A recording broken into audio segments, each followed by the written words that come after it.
السلام علیکم ورحمۃ اللہ وبرکاتہ۔ عزیز طلباء و طالبات، آج ہم دیکھنے جا رہے ہیں اس ویڈیو میں 11th اکنامکس کلاس ہماری 11 سبجیکٹ اکنامکس اور ویڈیو نمبر ہمارا 1.5۔ اب 1.5 یعنی کہ پہلے چیپٹر کا 5واں ویڈیو، ٹھیک ہے۔ اور فرسٹ چیپٹر جو ہمارا ہے کنسیپٹس آف بیسک اکنامکس۔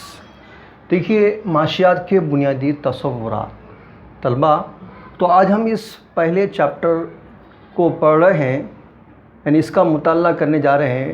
جیسے کہ پریویس ویڈیوز میں ہم نے دیکھ چکے ہیں، یعنی کہ اکنامکس کسے کہتے ہیں، اس کے ڈیفینیشنس ہے، اس کے کریکٹرسٹکس ہے، اس کے کنسیپٹس ہے نا۔ اس کو ہم نے تفصیلی طور پر ہم نے اس کو سمجھے ہیں۔ ہم نے اس میں یہ دیکھے ہیں کہ اکنامکس جو ہے، اس کے ہم نے 2 شاخیں دیکھے، اس کے برانچز، ٹھیک ہے، جس میں ہم نے پہلی اور دوسری برانچز دیکھے ہیں۔ تو ہم مختصر طور پر انشاءاللہ اس کو پڑھتے ہمارے پوائنٹ پر ہم آ جائیں گے، ٹھیک ہے۔ تو دیکھیے طلبہ، معاشیات کو ہم انگلش میں کہتے ہیں اکنامکس، اور اکنامکس یہ ہے تو یونانی زبان کے لفظ اوئیکونومیا سے لیا گیا۔ اب اوئیکونومیا کا مطلب ہوتا ہے گھریلو انتظام، یعنی کہ گھر کے کام کاج ہوتا ہے۔ اب یعنی کہ گھر کے جتنے بھی کام کاج ہوتے ہیں، جیسے روز کے کام، ماہانہ یا سالانہ جتنا بھی ہمارے گھر میں خرچ ہوتا ہے، وہ سارے ہم اس کو ترتیب کے ساتھ میں کیا کرتے ہیں، ہم اس کو ترتیب کے ساتھ میں ہم اس کا کیا کرتے ہیں، بندوبست کرتے ہیں، اس کا مینجمنٹ کرتے ہیں۔ تو گھر کے اسی مینجمنٹ کو ہی ہم اکنامکس کہتے ہیں۔ اب اکنامکس میں ہوتا یہ کہ تو محدود ذرائع سے ہے تو ہم لامحدود خواہشات کو پورا کرتے ہیں، یعنی کہ کم پیسوں میں ہے تو ہماری زیادہ پیسوں والی خواہشات کو ہم پورا کرتے ہیں۔ اب وہ کیسے کرتے ہیں، اسی طریقے کے نام کو ہی، اسی بندوبست کو ہی ہم معاشیات کہتے ہیں۔ اب معاشیات کے بارے میں ہی ہم پڑھنے جا رہے ہیں۔ پریویس میں ہمارا ہوا ہے، ہم ہوتے ہوئے ہم آگے بڑھے ہیں۔ تو دیکھیے، معاشیات جو ہے، یہ اکنامکس جو ہم کہتے ہیں، یہ 1933 میں اوسلو یونیورسٹی کے پروفیسر رنگناگ فریش نے ہے تو معاشیات کو 2 شاخوں میں اس کو تعارف کروایا۔ اب پہلی جو شاخ برانچ ہے، یعنی کہ مائکرو اکنامکس، اور دوسری ہے میکرو اکنامکس۔ اب مائکرو کو اردو میں ہم جزوی معاشیات بھی کہتے ہیں اور خرد معاشیات بھی کہتے ہیں۔ ہم 2 اردو میں جزوی بھی کہہ سکتے ہیں اور خرد بھی معاشیات کہتے ہیں، اس لیے میں دونوں کہنے کے بجائے مائکرو اکنامکس ہی کہوں گا، ٹھیک ہے۔ اب اسی طرح اس میں بھی کلی معاشیات اور کلا معاشیات، یہ دونوں بھی کہتے ہیں اردو میں، دونوں کلی بھی معاشیات کہیں گے یا کلا معاشیات بھی کہیں گے۔ اب اسی طرح انگلش میں اس کو میکرو اکنامکس کہیں گے، یعنی کہ micro economics and macro economics. یہ دونوں بھی ہے تو یونانی زبان میں میکرو اور مائکرو سے لیے گئے ہیں، ٹھیک ہے۔ تو دیکھیے طلبہ، ہم نے دیکھا ہے کہ مائکرو اکنامکس کس سے کہتے ہیں۔ اب مائکرو اکنامکس میں ہم نے دیکھے ہیں کہ جزوی جو معاشیات ہے، جزوی معاشیات کا مطلب ہوتا ہے معیشت میں ہے تو کسی ایک چھوٹے سے چھوٹے حصے کے بارے میں معلومات حاصل کرنا، جیسے کہ ہے تو کسی ایک مخصوص صارف یعنی گراہک کے بارے میں، اس کی انکم کتنی، اس کے بارے میں معلوم کرنا، یا کسی ایک خاندان کی انکم کے بارے میں، یا کسی ایک تجارتی ادارے فرم کے بارے میں، یا کسی ایک صنعت کے بارے میں یہ مطالعہ کرنا ہی ہم کیا کہتے ہیں، اس کو معاشی یعنی جزوی ایک معاشیات ہم کو اس کو کہتے ہیں، یعنی مائکرو اکنامکس کہتے ہیں۔ سمجھ میں یہ بات، یہ ہم نے پڑھے ہوئے ہوتے ہم یہاں پر آ رہے ہیں، ٹھیک ہے۔ اب ہم اس میں اصل ہمارا جو چل رہا ہے یہ میکرو اکنامکس، یعنی یہ ہمارا ہو چکا ہے۔ اب میکرو اکنامکس یعنی کلی معاشیات، یعنی کہ کلا معاشیات۔ اب کلا معاشیات کس سے کہتے ہیں؟ اب کلا معاشیات یعنی کہ یہ بھی ہے تو کلا معاشیات ہے۔ اب کلا معاشیات یعنی کہ میکرو اکنامکس کا مطلب ہے معیشت ایک بڑے حصے کو کہتے ہیں، معیشت کے کس کے کہتے ہیں، معیشت کے ایک بڑے حصے کو کہتے ہیں، جیسے کل روزگار، قومی آمدنی، کل قومی آمدنی، یعنی قومی پیداوار، کل سرمایہ کاری، کل بچت، کل صرف، مجموعی رسد، مجموعی طلب، عمومی قیمت وغیرہ کو۔ آپ کو سمجھ میں نہیں آیا ہوگا، مجھے پتہ ہے۔ تو میں کہتا ہے کلی معاشیات کا مطلب ہوتا ہے معیشت کے ایک بڑے حصے کو کہتے ہیں۔ کیا کہتے ہیں؟ معیشت کے ایک بڑے حصے کو کہتے ہیں۔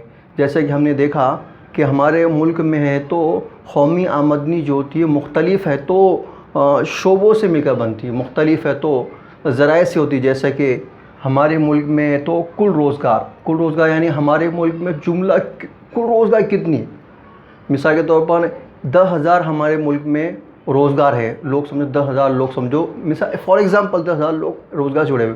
پورے ملک میں کل روزگار کتنے، کل لوگوں کو ہے تو روزی روٹی لوگ حاصل کرتے ہیں نا، تو کون کون سے ذرائع، کل روزگار. پھر اس کا قومی آمدنی، ہمارے ملک کی کل قومی آمدنی کتنی ہے، مثال کے طور پر ہے تو ہمارے ملک کی فار ایگزامپل سمجھو 10,000 کروڑ روپے ہمارے ملک کی سالانہ آمدنی ہے. تو کل قومی آمدنی جو 10,000 کروڑ سالانہ جو ہے وہ ہماری آمدنی کا لیں گے، وہ ایک کہیں گے.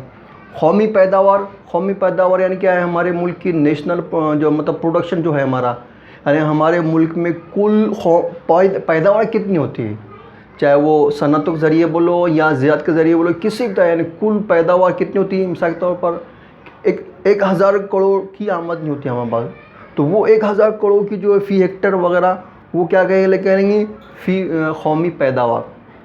پھر ہے کل سرمایہ کاری. اب سرمایہ کاری کس کو کہتے ہیں، سرمایہ کاری یعنی کہ اشیاء کو بنانے کے لیے جو اشیاء استعمال میں ہوتی ہے وہ سرمایہ کاری، جیسے مشینیں ہیں، آلات ہے، عمارت ہے، جو بھی وسائل استعمال میں آتی ہے وہ سرمایہ. ہمارے ملک میں اشیاء کو پیدا کرنے کے لیے جو سرمایہ کل کتنے ہیں وہ بھی کہلائیں گے. کل بچت، ہمارے ملک میں کل بچت کتنی ہوئی ہے نا، کل بچت کتنی ہوئی، کل سرمایہ کاری کتنی، کل صرف یعنی خرچ کتنا ہوا ہمارے ملک میں، مطلب عوام کے لیے ہم نے ہمارے ملک کی حکومت کتنا خرچ کی اور کتنا سیونگ کی، یعنی کتنا رکھی بچت. اور مجموعی رسد یعنی بازار میں اشیاء فروخت کرنے کے لیے کل کتنی لائی گئی پورے ہندوستان بھر میں وہ. پھر کل طلب یعنی کہ اشیاء کی طلب کتنی ہے کل، ہے نا. اور عمومی قیمت، ایک عام قیمت کیا ہے.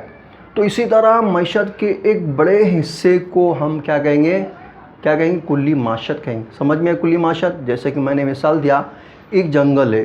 اب ایک جنگل میں ہم کیا کریں، ہم کسی ایک درخت کے بارے میں معلوم حاصل کریں تو وہ کیا ہوگا، وہ جزوی مائکرو ہو گئی معلومات وہ جنگل کی.